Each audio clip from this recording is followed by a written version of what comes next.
Does this remind anybody of anything, maybe that might be going on in the world today?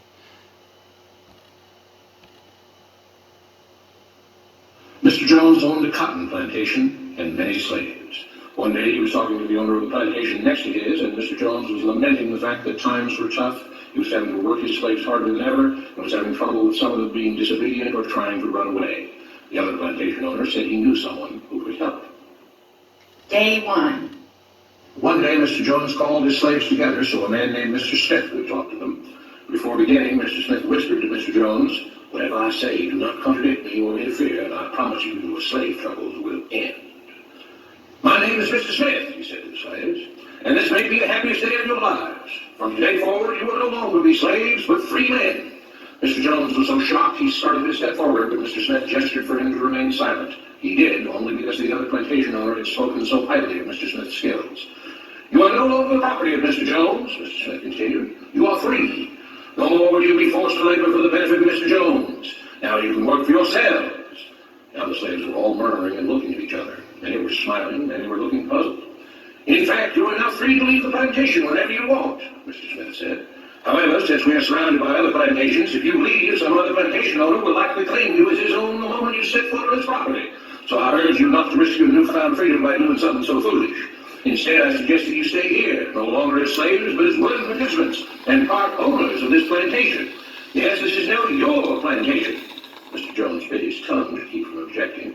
"For now, we might as well leave Mr. Jones in charge," said Mr. Smith, "since he is the only one with any experience at running a plantation, which is quite a complicated thing to manage. But he will no longer be your master, but just another worker on the plantation. In fact, he will now be using his organizational and management skills to serve you. Whatever problems you may have had with him before, you are now all equals, and you need each other to make this work. If we all cooperate and work together, we can all reap the benefits together.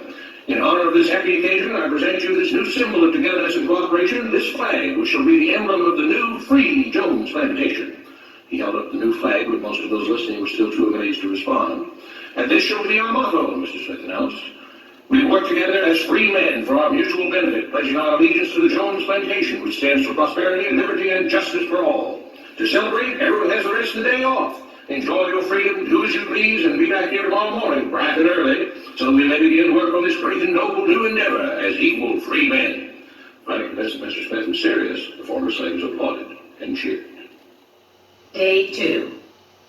"We all want this plantation to do well," Mr. Smith said at the beginning of the next meeting, "so we can all share in the benefits. We all know that it takes a lot of effort to make a cotton plantation work. Just because you're all free doesn't mean you can stop working. In fact, since you're now working for yourselves, I expect you to work even harder than ever before, but now with pride and joy, knowing that you're working for yourselves. Of course, there still have to be rules. If everyone just does whatever he wants, the plantation won't produce anything. This experiment will fail and we'll all starve. You should be thankful that Mr. Jones has agreed to stay on to lend his knowledge and skills to this endeavor, and I trust you will all do your own part to make this work. Several of you have been chosen to act as project supervisors to manage different aspects of the operation, to make sure everyone is doing his assigned job, to make sure that the rules are followed, and so on. The rest of you may head out to the fields to start your first day of work as free men." Day 3. The next morning, Mr. Smith had a grim expression on his face as the daily meeting began. "I have an unpleasant duty to do today," he said. "Yesterday, Charles was caught keeping some of the cotton he picked, presumably to sell for his own personal profit. That is against the rules. That is stealing. For that, Charles must be punished." Two men tied Charles to the whipping post. "I take no joy in this," Mr. Smith continued, "but you must understand, if we do not maintain order, if we do not have rules that we all abide by, then the plantation will fail, and we will all suffer." The whip cracked against Charles' back. "But if we all pitch in for the common good, then we can all prosper. Being free doesn't mean you should be selfish and greedy. We must each do our assigned duties and obey the rules, and then we can all benefit, and each of you will receive your appropriate share of the profits." A young man named Samuel stepped forward. "But if you and Mr. Jones decide the rules and we disobey, how is that any different from what we had before?" "How can you say that?" Mr. Smith asked. "I'm shocked. You were a slave before, now you're free.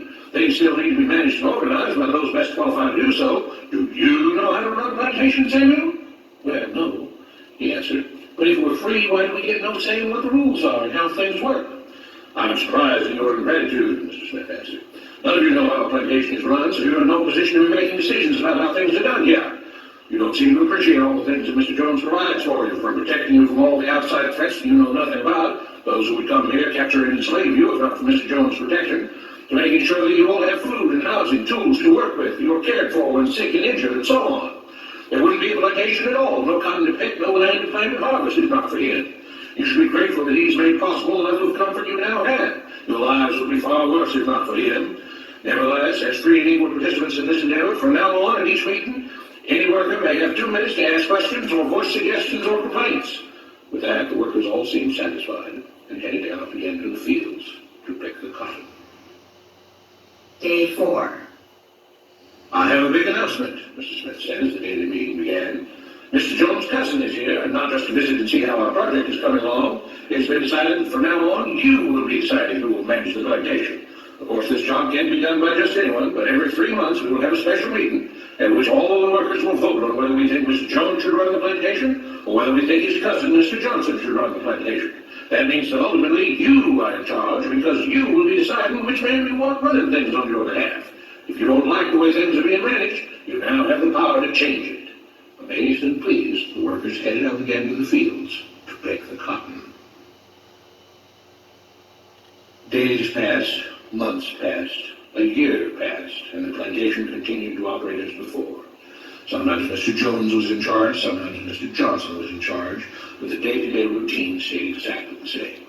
The workers worked hard, long hours every day, and still had little to show for it. Every day the meeting would begin with them all reciting the Jones Plantation motto. We work together as free men for our mutual benefit, pledging our allegiance to the Jones Plantation, which stands for prosperity, liberty, and justice for all. One day Mr. Smith announced, Samuel is asked to say a few words this morning, and whatever the rest of us may think of his ideas and opinions, we are all free here, and that means we are all allowed to speak our minds. So, Samuel, you have 2 minutes. Begin. Samuel stepped forward, looking scared. I was excited when all this started, he began, glancing nervously at Mr. Smith and Mr. Jones. But don't you all see what's happened here? Nothing's changed. We're all still slaves. There were grumbles of disagreement from the crowd. They tell us what to do and whip us if we don't. They still make all the rules and punish us if we disobey. They let us make suggestions and complain about things, but they never really change anything. They let us choose between Mr. Jones and Mr. Johnson, but what's the difference? The situation stays the same. We do all of the work and they take as much as they want and decide how much they'll let us keep. They live in luxury, made rich by the cotton we pick. We do all the work and have to build our own huts, grow our own food, and take care of ourselves. They leave us just enough that we don't revolt or run away. This is not freedom. We're all still slaves. They've only changed the words they use, but nothing else has changed. They say we're all free and equal, but we're not. They command and we obey. That's not freedom. That's not equality. They say we're free to leave, but all that means is that we're free to be someone else's slave. Why should we work or obey the rules? We didn't agree to this. They made the system. They forced it on us. They control and rob us and call it freedom. They've deceived you into thinking that being able to choose which slave master you'll work for is the same as being free. It's not. Open your eyes. If you keep what you produce, they call it stealing. When they take what you produce, they call it sharing and fair distribution. Can't you see that this is all your time? He's up, Samuel, Mr. Smith announced calmly, and his gesture to supervisors grabbed Samuel by the arms and led him to the whipping post. I'm sorry, Samuel, but you've broken the rules. There are rules against encouraging others not to work and encouraging others to break the rules. You're only hurting all of us with your discontentment and your complaining and your disobedience. The whip fell and Samuel let out a grunt. Without rules, without order, all would be lost. Without a law, there would be chaos. We can't just behave as wild animals, each doing whatever he pleases. We must all follow the plan, all do our duty, for the betterment of everyone.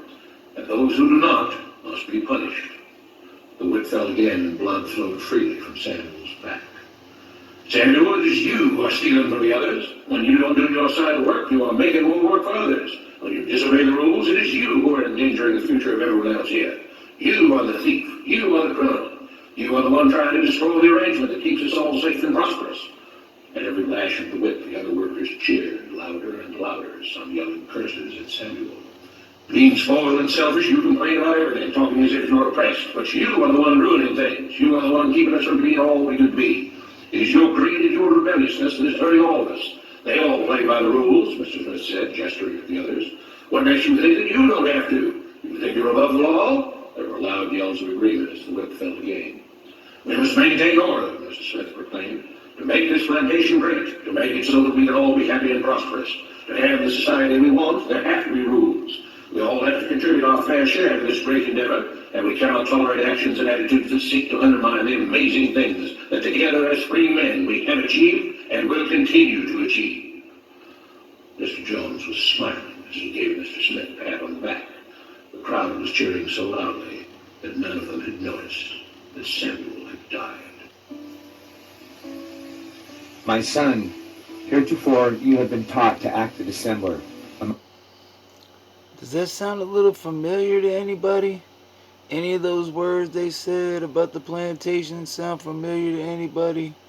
Because it sounded real familiar to me.